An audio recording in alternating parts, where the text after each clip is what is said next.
നമുക്ക് ഒത്തിരി ചിലവില്ല. ഒരു 10,500 രൂപ നമ്മുടെ കയ്യിലുണ്ടെങ്കിൽ നമുക്ക് ഈ ഒരു ബിസിനസ് സ്റ്റാർട്ട് ചെയ്യാൻ പറ്റും. ഹലോ കൂട്ടുകാരെ, നമുക്ക് ഈ ഒരു ടൈമിൽ ചെയ്യാൻ പറ്റുന്ന 3 ബിസിനസ് ഐഡിയാസ് ആണ് പറഞ്ഞു തരുന്നത്. അതും ചെലവ് ചുരുക്കി നമുക്ക് നമ്മുടെ വീട്ടിൽ ചെയ്യാൻ പറ്റുന്ന 3 ബിസിനസ് ഐഡിയാസ്. ഇത് നമുക്ക് അമ്മമാർക്കും ചെയ്യാൻ പറ്റും, നമുക്കും ചെയ്യാൻ പറ്റും. സോ കോസ്റ്റ് വളരെ കുറവാണ്. ഇത് നമ്മൾ വീട്ടിൽ യൂസ് ചെയ്യുന്ന സാമ്പാർ പൊടി, ചിക്കൻ മസാല, മീറ്റ് മസാല, ഗരം മസാല, മുളക് പൊടി, മല്ലിപ്പൊടി, കുരുമുളക്, ഇതെല്ലാം നമുക്കൊരു ബിസിനസ് ആക്കി മാറ്റിയാലോ? ആ ഒരു ഐഡിയ ആണ് നിങ്ങളുടെ മുമ്പിലേക്ക് കൊണ്ടുവരാൻ പോകുന്നത്. ഉദാഹരണം പറയുകയാണെങ്കിൽ എൻ്റെ ബ്രാൻഡിൻ്റെ പേര് Y star homemade product എന്നാണ്. അതിൽ നമ്മൾ മെയിനായിട്ടും ചെയ്യുന്ന സാമ്പാർ പൊടി, ചിക്കൻ മസാല, മീറ്റ് മസാല, ഗരം മസാല, കൂടാതെ മുളക് പൊടി ഉണ്ട്, മല്ലിപ്പൊടി ഉണ്ട്, പിന്നെ കുരുമുളക് പൊടി. ഈ മുളക് പൊടി തന്നെ 3 ടൈപ്പ് ഉണ്ട്. ഡെബ്ബി ഉണ്ട്, പിരിയനുണ്ട്, സാധാ മുളക് പൊടി ഉണ്ട്. എന്ന് വെച്ചാൽ എരിയില്ലാത്ത മുളക് ഡെബ്ബിയാണ്, മീഡിയം എരി വരുന്നത് പിരിയൻ മുളകും, നല്ല എരിവുള്ളത് സാധാ മുളകാണ്. അപ്പോൾ ഇത് നമുക്ക് ഒരു ബിസിനസ് ആക്കി മാറ്റാൻ പറ്റും വീട്ടിലൂടെ തന്നെ. അതിനുവേണ്ടി ലൈസൻസിൻ്റെ ആവശ്യം ഉണ്ടോ എന്ന് ചോദിച്ചു കഴിഞ്ഞാൽ FSSAI ലൈസൻസ് മാത്രം മതി. കൂടാതെ നമ്മളിത് കുറച്ചും കൂടെ കടകളിലൊക്കെ കൊടുക്കുവാനാണെങ്കിൽ പാക്കിംഗ് ലൈസൻസും എടുക്കണം. അത്യാവശ്യം FSSAI ലൈസൻസ് എടുക്കാൻ വേണ്ടി 100 രൂപയുടെ ചിലവേ ഉള്ളൂ. ഞാൻ പറഞ്ഞല്ലോ, ചിലവ് ചുരുക്കി ചെയ്യാൻ പറ്റുന്ന ഒരു കാര്യമാണ് നിങ്ങളുടെ ബിസിനസ്. നമുക്ക് FSSAI ലൈസൻസിന് 100 രൂപയും അതുപോലെ തന്നെ പാക്കിംഗ് ലൈസൻസിന് 700 രൂപയാണ്. ഇപ്പോൾ കൂടിയില്ലെന്ന് എനിക്കറിയത്തില്ല. അപ്പോൾ എങ്ങനെ പോലും അതൊരു 800 രൂപ കോസ്റ്റ് അത്. കാരണം നമുക്ക് വർഷത്തിൽ ഒരിക്കലും ഇത് പുതുക്കിയാൽ മതി. പാക്കിംഗ് ലൈസൻസ് പുതുക്കേണ്ട ആവശ്യമില്ല, അത് പെർമനൻ്റ് ആയിട്ട് നമുക്ക് കിട്ടുന്നതാണ്. പിന്നെ നമ്മൾക്ക് കോസ്റ്റ് വരുന്നത് വെച്ചാൽ ലേബൽ ഉണ്ടാക്കാൻ.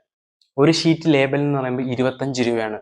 ഒരു ഷീറ്റിൽ നമുക്ക് നമ്മുടെ ലേബലിൻ്റെ മെഷർമെൻ്റ് അനുസരിച്ച് കുറയുകയും ചെയ്യാം, കൂടുകയും ചെയ്യാം. എന്ന് വെച്ചാൽ ഇപ്പം അത്യാവശ്യം ഈ വലിപ്പത്തിലെ ലേബൽ വേണ്ടെങ്കിൽ നമുക്കൊരു 19 ലേബൽ ഒരു ഷീറ്റിൽ തന്നെ അടിക്കാൻ പറ്റും. സോ അത് കോസ്റ്റ് കുറവാണ്. അപ്പോൾ നമ്മളിപ്പം ആശയം പറഞ്ഞു തന്നു. ഉദാഹരണം ഞാൻ പറഞ്ഞല്ലോ, സാമ്പാർ പൊടി, ചിക്കൻ മസാല, മീറ്റ് മസാല, അപ്പോൾ ഇങ്ങനെയുള്ള ഐറ്റംസ് വെച്ച് നമുക്കൊരു ബിസിനസ്സേ സ്റ്റാർട്ട് ചെയ്യാൻ പറ്റും. അപ്പോൾ നമുക്ക് ചിലവ് വരുന്ന ഞാൻ പറഞ്ഞ FSSAI ലൈസൻസ് വരുന്നുണ്ട്, പിന്നെ പാക്കിംഗ് ലൈസൻസ്. FSSAI ലൈസൻസ് നമുക്ക് വർഷത്തിലൊരിക്കൽ പുതുക്കിയാൽ മതി. പാക്കിംഗ് ലൈസൻസ് പെർമനൻ്റ് ആണ്. പിന്നെ നമുക്ക് കുറഞ്ഞ ചിലവ് നോക്കണം, ലേബൽ. അത് നമ്മൾ തന്നെ ലേബൽ ഡിസൈൻ ചെയ്യാനുള്ളൂ. ഇന്നത്തെ കാലത്ത് ലേബൽ ഉണ്ടാക്കാൻ വളരെ പാടൊന്നുമില്ല, സിമ്പിളായിട്ട് ലേബൽ നമുക്ക് ഉണ്ടാക്കാൻ പറ്റും. പിന്നെ നമുക്ക് നല്ലൊരു പേര്, നമ്മുടെ ബ്രാൻഡിന് നല്ലൊരു പേരിടുക. എൻ്റെ ബ്രാൻഡിൻ്റെ പേര് Y star homemade product എന്നാണ്. അത് ഞാൻ കുറേ ആലോചിച്ച് എടുത്തൊരു തീരുമാനത്തിൽ വന്നൊരു ഡിസിഷൻ വന്നൊരു പേരാണ് Y star homemade product.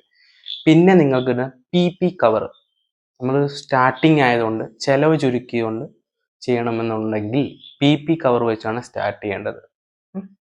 അപ്പം ഇത്രയും കാര്യങ്ങളാണ് ഒരു ബിസിനസ്സിനെ നമ്മൾ മീൻസ് നോർമലായിട്ട് സാധാരണക്കാരന് ചെയ്യാൻ പറ്റുന്ന രീതിയിലുള്ളൊരു കോസ്റ്റാണ് ഞാൻ പറഞ്ഞത്. നമുക്ക് ഒത്തിരി ചിലവില്ല. ഒരു 10,500 രൂപ നമ്മുടെ കയ്യിലുണ്ടെങ്കിൽ നമുക്ക് ഈ ഒരു ബിസിനസ് സ്റ്റാർട്ട് ചെയ്യാൻ പറ്റും. എന്ന് വെച്ചാൽ FSSAI licence, packing licence, label, PP cover, ഇത്രയും ചിലവ് ഒരു 10,500 രൂപയ്ക്ക് അത് നിൽക്കും. ടോട്ടൽ വരുന്നത് നമുക്ക് 3000 രൂപയാണ് കോസ്റ്റ് വരുന്നത്. അപ്പോൾ നമുക്ക് അടുത്ത 1,500 രൂപയുടെ കോസ്റ്റ് എന്തൊക്കെയാണ് ഞാൻ പറയാം. നിങ്ങൾ പ്രൊഡക്റ്റ് എവിടെ പോയി പർച്ചേസ് ചെയ്യണമെന്ന് ഞാൻ അടുത്ത വീഡിയോയിൽ പറഞ്ഞു തരാം. എടുത്തു ചാടി നിങ്ങൾ ബിസിനസ് തുടങ്ങരുത്, കുറച്ചുകൂടെ സ്റ്റെപ്സ് ഉണ്ട്. ഈ വീഡിയോ ഒരുപാട് ലെങ്ത് ആക്കുന്നില്ല. ഈ വീഡിയോ നിങ്ങൾക്ക് ഉപകാരപ്പെട്ടു എന്ന് തോന്നിയെങ്കിൽ നിങ്ങൾ കമൻറ്റ് ചെയ്യുക. സോ അടുത്ത വീഡിയോയിൽ ഞാൻ ഡീറ്റെയിൽ ആയിട്ട് എല്ലാം പറഞ്ഞുതരാം, എങ്ങനെ ഒരു 1,500 രൂപ കൊണ്ട് ഒരു ബിസിനസ് സ്റ്റാർട്ട് ചെയ്യാം.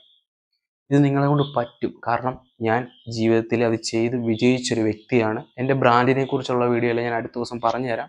സോ നിങ്ങൾക്ക് 1,500 രൂപ മീൻസ് ഞാനിപ്പോൾ പറഞ്ഞത് 1,500 രൂപ കഴിഞ്ഞു. ഇനി 1,500 രൂപ കൊണ്ട് നിങ്ങൾക്ക് എങ്ങനെ ഒരു ബിസിനസ് ഇൻവെസ്റ്റ്മെൻറ്റ് ചെയ്തൊരു ബിസിനസ് വളർത്തിയെടുക്കാം എന്ന് ഞാൻ പറഞ്ഞുതരാം അടുത്ത വീഡിയോയിൽ. സോ വീഡിയോ ഇഷ്ടപ്പെട്ടു കഴിഞ്ഞാൽ ലൈക്ക് ചെയ്യുക, ചാനൽ സബ്സ്ക്രൈബ് ചെയ്യുക, ഒരു ലൈക്ക് തരിക. ഓക്കെ.